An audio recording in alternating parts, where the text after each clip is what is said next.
Good afternoon to all. तो आज का हमारा जो टॉपिक है वो आपका टॉपिक एग्ज़ाम में बहुत छोटा 1 या 2 नंबर में पूछा जाता है और इससे आपके मेनली 3 क्वेश्चन बनते हैं। तो 3 क्वेश्चन के रूप में पूछा जाएगा 1 नंबर या 2 नंबर में। तो चलिए शुरू करते हैं और देखते हैं आज का अपना टॉपिक।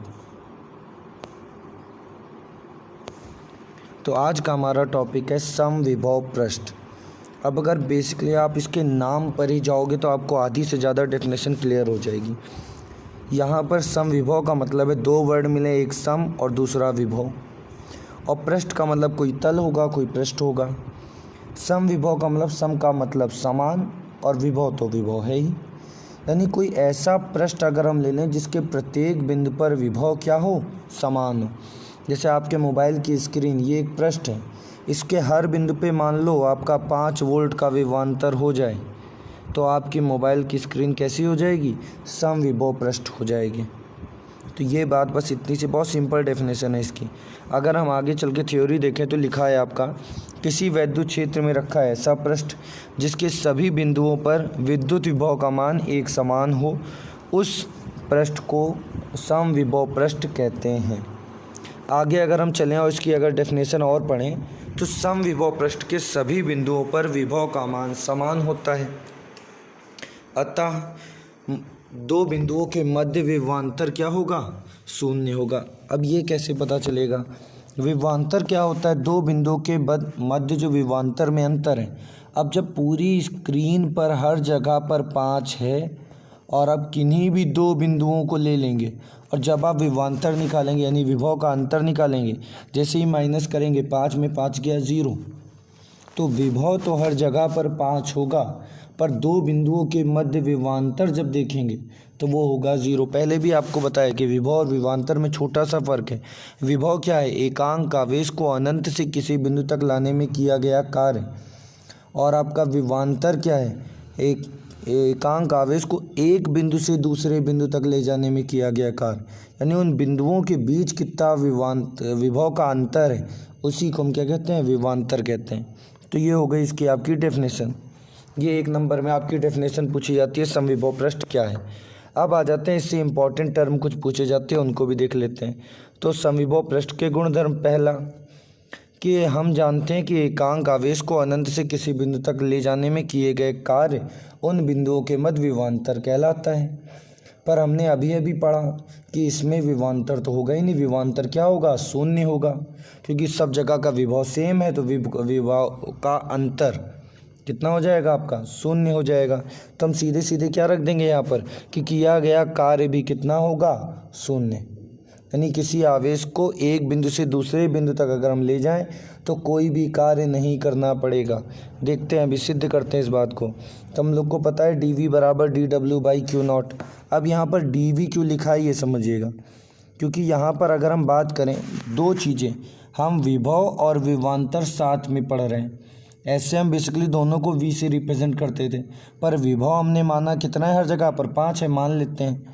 तो और विभवांतर की बात करें तो विभव का अंतर, ये 5 - 5 कितना, 0।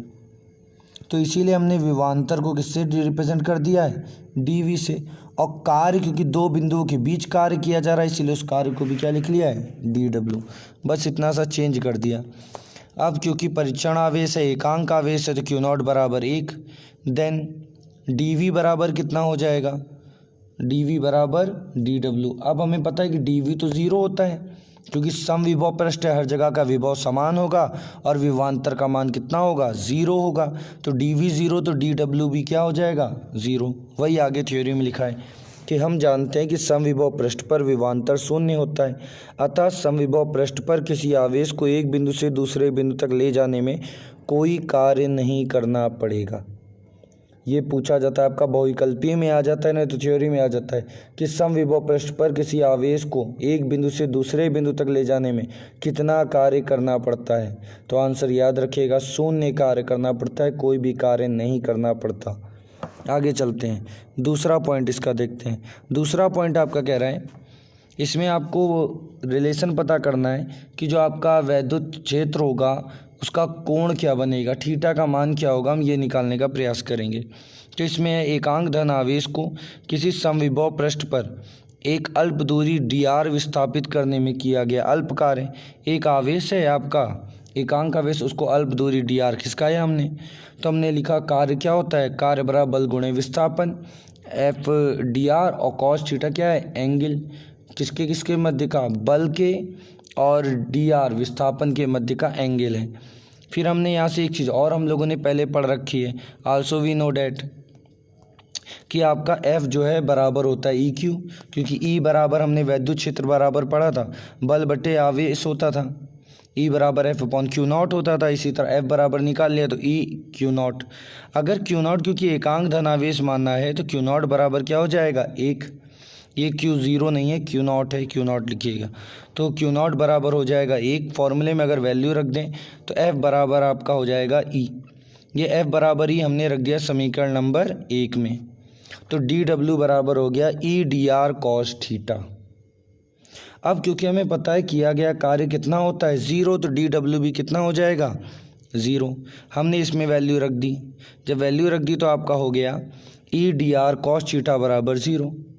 अब E तो 0 हो नहीं सकता, वैद्युत क्षेत्र है, dr भी 0 नहीं हो सकता क्योंकि विस्थापित किया है, तो 0 क्या होगा, cos थीटा 0 होगा, और cos थीटा अगर 0 होगा तो थीटा का मान कितना 90, यानी जो कोण है वो कितना है 90 अंश का है। वही बात आगे हमने थ्योरी बेस पर यहाँ पर लिख दी। अतः विद्युत क्षेत्र सदैव समविभव पृष्ठ के लंबवत होता है। इस बात को याद रखिएगा कि विद्युत क्षेत्र हमेशा समविभव पृष्ठ के लंबवत। ये भी एक नंबर में पूछता है कि समविभव पृष्ठ पर विद्युत क्षेत्र कितने अंश का कोण बनाता है, तो आपको बताना पड़ेगा 90 अंश का कोण मतलब लंबवत। आगे लिखा उदाहरण। अब उदाहरण समविभव पृष्ठ का बाई चांस कह दे कि उदाहरण देकर समझाइए क्या होगा समविभव पृष्ठ, तो हम क्या लिखते हैं कि प्लस क्यू आवेश के चारों ओर आर त्रिज्या का गोलीय पृष्ठ बनाया जाए। इस गोलीय पृष्ठ के सभी बिंदुओं पर विभव का मान समान होगा, अर्थात समविभव पृष्ठ गोलीय आकार का हो सकता है। एक उदाहरण आ गया गोलीय आकार का, क्यों हो सकता है एक बार समझ भी लेते हैं इसको। अगर हम एक वृत्त या एक गोला बना के चलें, ये हमने गोला बना दिया, यहाँ पर केंद्र होगा, यहाँ पर आपने आवेश रख दिया प्लस क्यू, और जहाँ पर निकालना है वहाँ पर आप परिक्षण आवेश लाओगे Q नॉट। फॉर्मूला आपने पढ़ा ही था, तो फॉर्मूला क्या होता है 1/4 पाई एप्सिलॉन नॉट और आपका Q बाई R। तो ये Q तो देखो फिक्स है, और क्योंकि गोला है इसीलिए त्रिज्या R का भी मान क्या होगा फिक्स होगा, चाहे यहाँ रखो चाहे यहाँ रखो चाहे यहाँ रखो, इसीलिए ये क्या है इसका समविभव पृष्ठ का उदाहरण है। तो आज के लिए इतना ही।